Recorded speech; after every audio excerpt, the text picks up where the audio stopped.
Halo, perkenalkan kami dari kelompok 18 akan menjelaskan tentang resum kasus yang telah kami buat, di mana kami telah melakukan asuhan keperawatan kepada Nyonya G berusia 64 tahun dengan diagnosa medis CAD dan DM tipe 2. Nah, di sini kami akan memaparkan proses yang telah kami lakukan, mulai dari pengkajian, penegakan diagnosa keperawatan, intervensi, implementasi, sampai dengan evaluasi.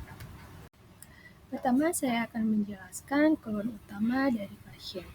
Pasien masuk ke rumah sakit pada tanggal 12 Oktober 2025 dengan keluhan nyeri pada dada dan menyebar ke bahu, sehingga membuat tangan terasa ngilu lebih dari 2 minggu. Nah, di sini kami telah mendapatkan data subjektif dan objektif dari pasien sehingga kami dapat mengangkat masalah keperawatannya. Nah, di sini data subjektifnya, pasien masuk RS dengan keluhan nyeri dada, menjalar ke bahu dan tangan terasa ngilu, kurang lebih dari 2 minggu. Pasien mengatakan nyeri dada sudah berkurang dan saat ini nyeri ringan, tanpa sesak. Pasien juga mengatakan pernah dilakukan pemasangan kateter jantung pada tahun 2018 tanpa pasang ring.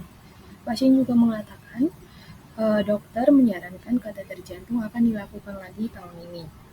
Pasien mengatakan cepat lelah saat beraktivitas. Adapun data objektif yang kami lakukan yang kami dapatkan pada saat pengkajian yaitu pada pemeriksaan fisik kami mendapatkan hasil TTP pasien tekanan darah 147/99 mmHg, heart rate-nya itu 103 kali per menit, respiratorinya itu 20 kali per menit, dan SpO2-nya itu 98%. Ketika dilakukan EKG, hasil yang didapatkan itu sinus rhythm. Terdapat juga edema derajat 1 dengan kedalaman 2 mm pada jari kaki kanan pasien. Adapun pemeriksaan penunjang tindakan CAG yang dilakukan pada tanggal 13 bulan 10 2025, hasil angiografi menunjukkan CAD minor, disfungsi diastolik grade 1, LVGP agak tinggi, dan kemungkinan HFpF, yaitu heart failure with preserved ejection fraction. Dari data subjektif dan objektif ini, sehingga kami mengangkat masalah keperawatannya itu penurunan curah jantung.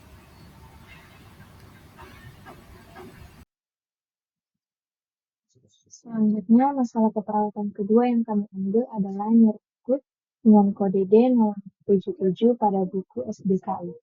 Data subjektif yang mendukung masalah keperawatan ini adalah pasien mengatakan nyeri di dada sudah berkurang, pasien mengatakan saat ini terasa nyeri di punggung dengan skala nyeri aktivitas adalah 4 dan istirahat adalah 7. Waktu itu pasien mengatakan bahwa saat istirahat nyerinya lebih terasa daripada saat melakukan aktivitas. Kemudian pasien mengatakan nyeri punggung berkurang saat diberikan posisi semi-collar. Lalu pasien mengatakan nyeri tidak menyebar ke bagian tubuh lainnya, dan pasien mengatakan merasa sakit kepala. Data objektif yang mendukung masalah keperawatan ini /adalah pasien tampak meringis dan gelisah.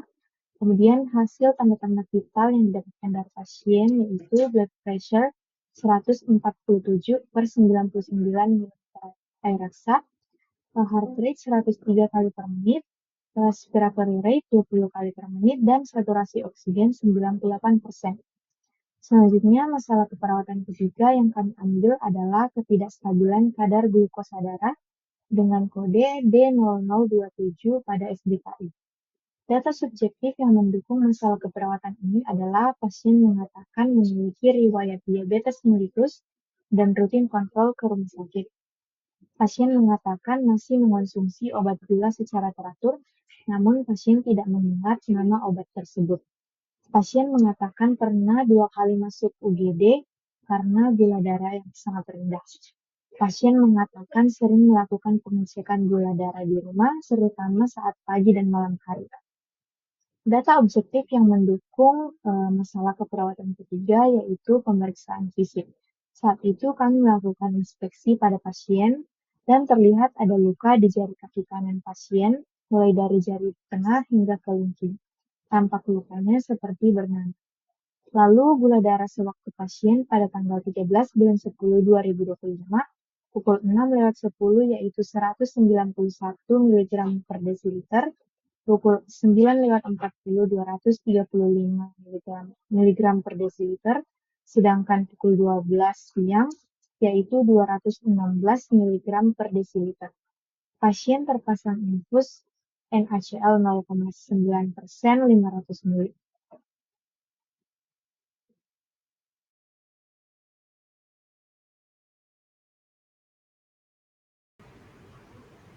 Berdasarkan hasil pengkajian dan data dari pasien, kami menganggap 4 diagnosa, yaitu yang pertama, penurunan curah jantung berhubungan dengan perubahan preload, ditandai dengan rasa lelah yang dialami pasien, dan terdapat edema dengan kedalaman +1 pada ekstremitas kanan bawah pasien.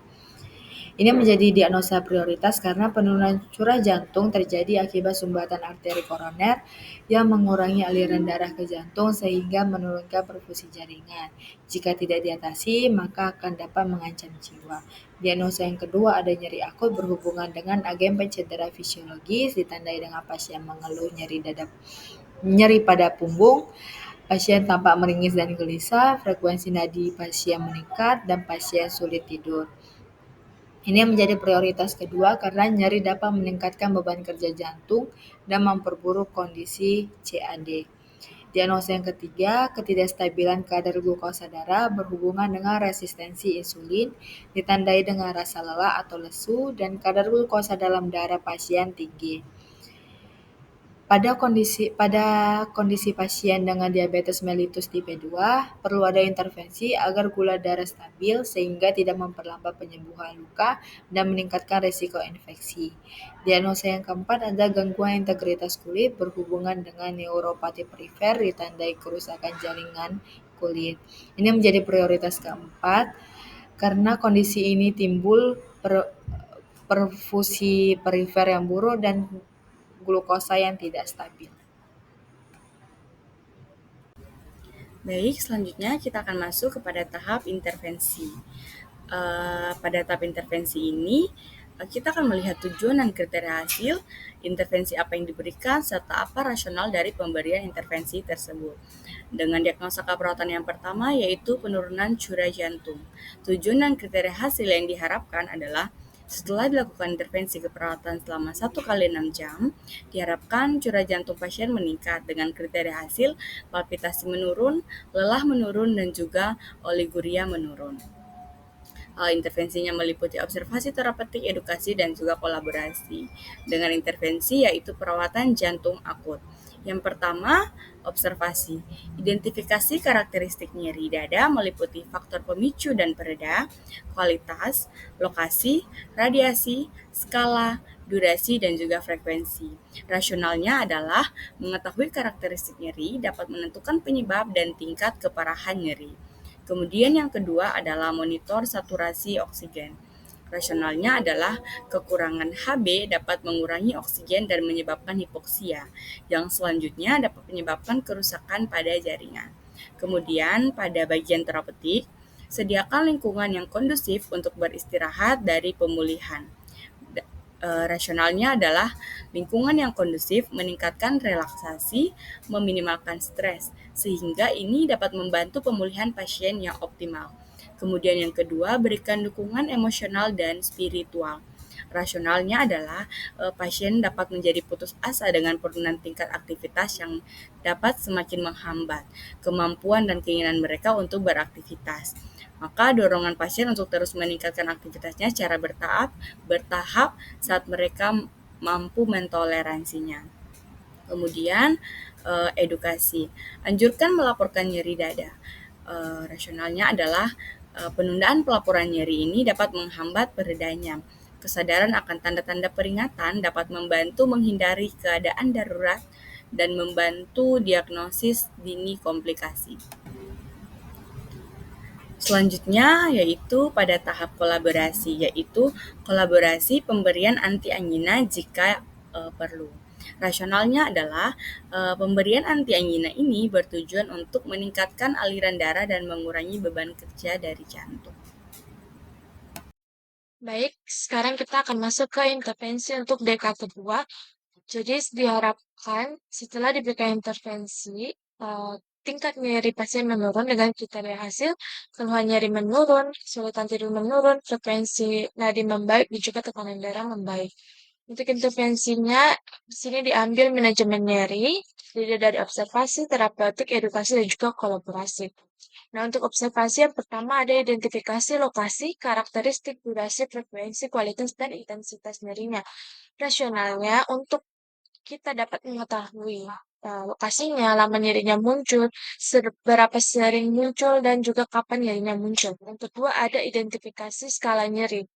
Rasionalnya, agar kita dapat menentukan tingkat keparahan nyeri dan juga dapat memberikan intervensi yang tepat seperti pemberian obat ataupun terapi non-farmakologis lainnya. Yang ketiga ada identifikasi respons nyeri non-verbal pasien. Rasionalnya, karena ini adalah cara pasien berkomunikasi saat mereka tidak dapat mengungkapkan nyeri secara verbal. Jadi supaya kita bisa mengenali nyeri yang dirasakan oleh pasien. Kemudian yang terakhir untuk observasi yaitu identifikasi faktor yang memperberat dan memperingan nyeri. Nasionalnya untuk kita memahami bagaimana berbagai elemen itu mempengaruhi pengalaman nyeri pasien, baik secara individual sehingga dapat mengembangkan intervensi manajemen nyeri yang efektif dan juga sesuai dengan kondisi pasien. Kemudian untuk intervensi berikutnya dari DK2 ada terapeutik. Nah, terapeutik yang pertama itu kontrol lingkungan yang dapat memperberat rasa nyeri. Rasionalnya, karena lingkungan yang nyaman dapat menurunkan rangsangan sensorik yang dapat memperberat persepsi nyeri, seperti melalui suhu ruangan, pencahayaan, dan juga kebisingan. Yang kedua ada fasilitasi istirahat dan tidur. Karena istirahat dan tidur dapat membantu merilekskan otak sehingga mengurangi rasa sakit. Kemudian untuk intervensi edukasinya, yang pertama, jelaskan penyebab, periode, dan juga pemicu nyerinya. Rasionalnya, agar dapat membantu pasien dalam mengenali dan juga mengendalikan faktor yang memperburuk nyeri tersebut. Yang kedua, jelaskan strategi meredakan nyeri. Rasionalnya, ini dapat meningkatkan pemahaman pasien terhadap cara mengelola nyerinya dengan melibatkan pendekatan non-farmakologis dan juga farmakologi dalam mengontrol nyeri yang dirasakan. Kemudian yang ketiga ada anjurkan memonitor nyeri secara mandiri. Rasionalnya, dengan memonitor nyeri secara mandiri, pasien juga mampu dengan mandiri melakukan pengkajian saat nyeri itu terjadi. Kemudian untuk intervensi yang terakhir yaitu kolaborasi. Kolaborasi pemberian analgetik jika diperlukan. Rasionalnya, karena pemberian analgetik ini digunakan untuk mengatasi atau bahkan mengurangi nyeri dan memastikan nyeri dikelola secara. Baik, selanjutnya adalah intervensi untuk DK yang ketiga, yaitu ketidakstabilan kadar glukosa darah. Nah, dari intervensi yang diberikan selama 1 kali 35 jam, diharapkan kestabilan kadar glukosa darah akan meningkat dengan kriteria hasil pusing menurun, lelah menurun, rasa lapar menurun, rasa haus menurun, dan juga palpitasinya menurun. Untuk intervensinya, kami memilih manajemen hiperglikemik karena gula darah pasien meningkat. Untuk intervensinya ada observasi, terapeutik, edukasi, dan juga kolaborasi. Untuk observasi, monitor kadar glukosa darah jika diperlukan. Rasionalnya, karena memonitor gula darah secara berkala harus dilakukan untuk menghindari hiperglikemi dengan target kadar gula darah itu antara 140 sampai 180.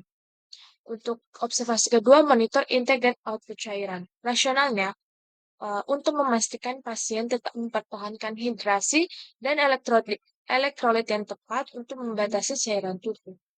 Kemudian intervensi terapeutiknya yang pertama berikan asupan cairan oral. Intervensinya untuk mencegah dehidrasi berat. Yang kedua, konsultasi dengan medis jika tanda gejala hiperglikemi tetap ada atau memburuk.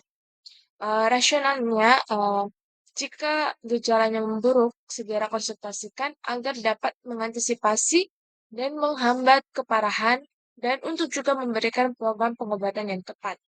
Kemudian untuk intervensi edukasi, yang pertama, anjurkan menghindari olahraga saat kadar glukosa darah lebih dari 250. Rasionalnya, untuk menghindari peningkatan kadar glukosa darah dan keton, yang dapat memicu ketoasidosis diabetik dan mengakibatkan kondisi yang lebih serius dan yang mengancam jiwa. Yang kedua yaitu anjurkan kepatuhan terhadap diet dan juga olahraga. Rasionalnya, untuk meningkatkan sensitivitas insulin serta mencegah komplikasi seperti jantung dan juga stroke. Kemudian untuk intervensi terakhir yaitu kolaborasi. Yang pertama kolaborasi pemberian insulin jika perlu. Karena rasionalnya insulin dapat mengatur kadar gula darah yang tinggi dan inisiasi insulin tepat waktu dapat mencegah progresi diabetes. Kemudian yang kedua kolaborasi pemberian cairan IV jika diperlukan karena kita tahu cairan intravena diperlukan untuk mengatasi kehilangan cairan tubuh secara cepat. Selanjutnya, rencana asuhan keperawatan DK4 yaitu perawatan integritas kulit. Tujuan dan kriteria hasilnya yaitu setelah dilakukan intervensi keperawatan selama 1 kali 5 jam, diharapkan integritas kulit dan jaringan meningkat dengan kriteria hasil, kerusakan jaringan menurun, kerusakan lapisan kulit menurun, dan sensasi membaik.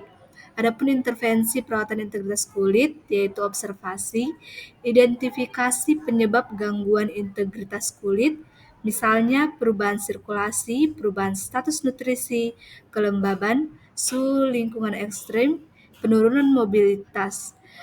Adapun rasionalnya yaitu untuk mengidentifikasi penyebab gangguan integritas kulit, untuk menentukan faktor risiko seperti nutrisi, sirkulasi, kelembaban sehingga dapat mencegah kerusakan kulit lebih lanjut. Selanjutnya itu intervensi terapeutik yaitu ubah posisi tiap 2 jam jika tidak baring. Rasionalnya itu reposisi berkala untuk mencegah kerusakan pada jaringan kulit dan meningkatkan aliran darah. Selanjutnya terapeutik hindari produk berbahan dasar alkohol pada kulit kering. Rasionalnya itu produk berbahan alkohol dapat mengiritasi kulit dan memperburuk kondisi kulit kering. Selanjutnya intervensi edukasi.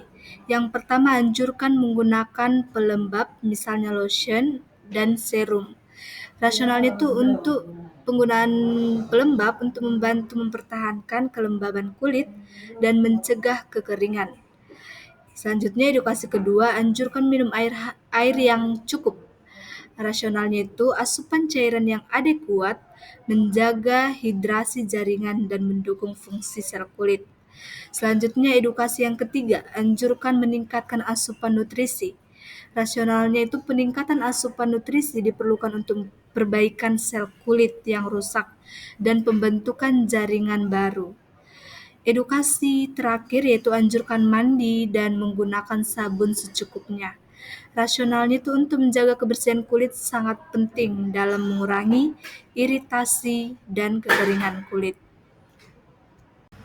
Kita akan masuk kepada bagian implementasi. Untuk yang pertama itu melakukan pemeriksaan TTV dengan hasil tekanan darahnya 147/99, heart rate-nya 103 kali per menit, RR-nya 20 kali per menit, dan juga SpO2-nya 98%. Rasionalnya sendiri supaya mendeteksi adanya ketidaknormalan pada pasien sehingga bisa langsung ditindaklanjuti. Yang berikutnya memberikan posisi semi-fowler dan juga melakukan pengkajian head to toe serta memonitor bunyi jantung dan irama jantung. Yang hasilnya didapat itu yakni tidak ada suara tambahan dan irama jantung pasien teratur. Untuk rasionalnya sendiri supaya meningkatkan status pernafasan dan menurunkan gejala sesak nafas akibat gangguan pada jantung pasien.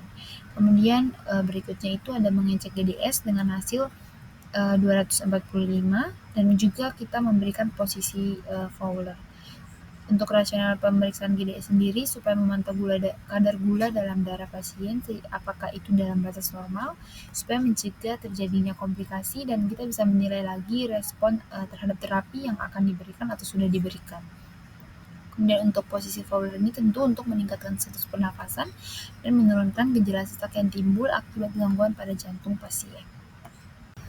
Oke, untuk implementasi selanjutnya itu ada pemberian obat Novorapid sebanyak 4 unit dan setelah itu memberikan makan malam kepada pasien. Untuk rasionalnya sendiri, tujuan diberikan obat Novorapid ini supaya memberikan efek penurunan kadar gula darah dengan onset yang cepat, dan untuk pemberian makan ini supaya memenuhi asupan untuk sel tubuh pasien dan mencegah risiko komplikasi seperti hipoglikemia akibat pemberian obat Novarapid tadi. Dan selanjutnya kami juga melakukan pemeriksaan PTV dengan hasil yang didapat tekanan darahnya 110/60 mmHg, heart rate-nya 71 kali per menit, respiratory rate-nya 20 kali per menit, dan SpO2-nya 98%. Untuk rasionalnya sendiri, tentu untuk mendeteksi jika adanya ketidaknormalan pada pasien sehingga bisa ditindaklanjuti segera mungkin. Dan implementasi yang terakhir yakni kami mengedukasi pasien terkait cara untuk merawat kulit dengan menggunakan pelembab seperti lotion atau bahkan serum, dan menggunakan sabun secukupnya untuk bagian yang luka. Rasionalnya sendiri supaya mencegah kulit kering dan bisa menambah atau memperburuk lesi serta merawat kulit agar bersih dan terhindar dari kuman yang bisa menginfeksi. Baik, selanjutnya kita akan masuk ke bagian evaluasi. Untuk diagnosa keperawatan yang pertama yaitu penurunan curah jantung. Untuk subjektifnya, pasien mengatakan nyeri ringan pada bagian dada, nyeri pada punggung kanan masih terasa dan tampak sesak. Pasien mengatakan masih merasakan lelah saat beraktivitas. Untuk objektifnya, kaki kanan pasien masih tampak ada edema.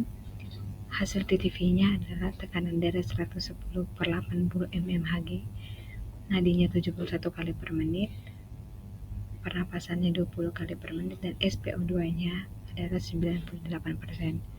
Asesmennya adalah penurunan curah jantung tidak terasasi.